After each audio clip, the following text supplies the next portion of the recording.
3 साल पहले सरपंचों को शपथ की तर्ज पर अब निकाय चुनाव में विजयी रहे पार्षदों, मेयर और चेयरमैन को भी पंचकुला में सामूहिक शपथ दिलाने की तैयारी है।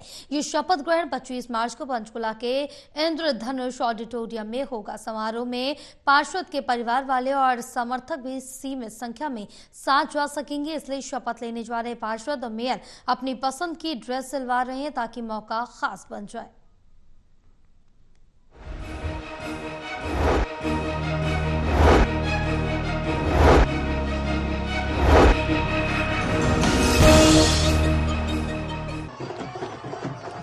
मजबूत सियासी संगठन के बूते सियासत करना और चुनाव लड़ना जीतना तो अब कोई बीजेपी से सीखे। 3 साल पहले पंचायतों के चुनाव में नवनिर्वाचित सरपंचों, चेयरमैन को पंचकुला में राज्य स्तरीय समारोह में सामूहिक शपथ ग्रहण करवाने के बाद अब फिर निकाय चुनाव में जीतकर आए मेयर, चेयरमैन और पार्षदों को 25 मार्च को पंचकुला के इंद्रधनुष स्टेडियम में शपथ दिलाने की तैयारी है। खास बात यह भी है कि इस शपथ ग्रहण में जनप्रतिनिधियों के परिवार वाले और समर्थकों को भी सीमित संख्या में ले जाने की इजाजत होगी।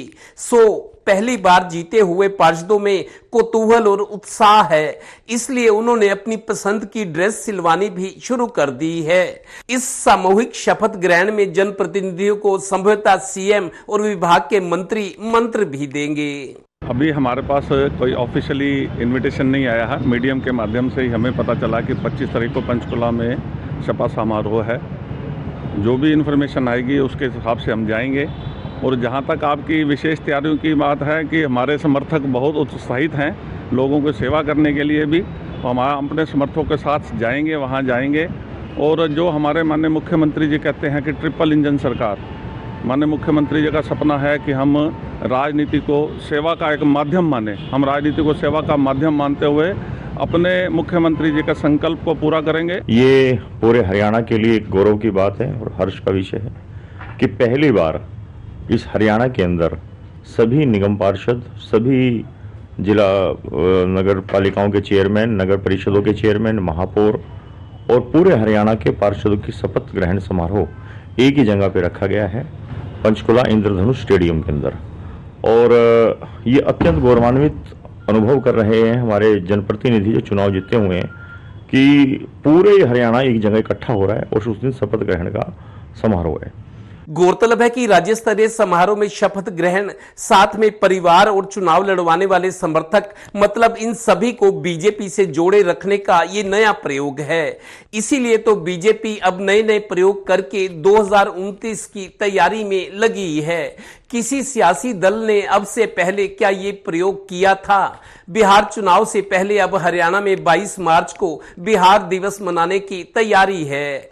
प्रदेश के औद्योगिक जिलों में काम कर रहे बिहार के लोगों के साथ मिलकर यहां बिहार दिवस मनाया जाएगा। उन्हें बताया जाएगा कि बिहार और हरियाणा में अब कोई फर्क नहीं रहा।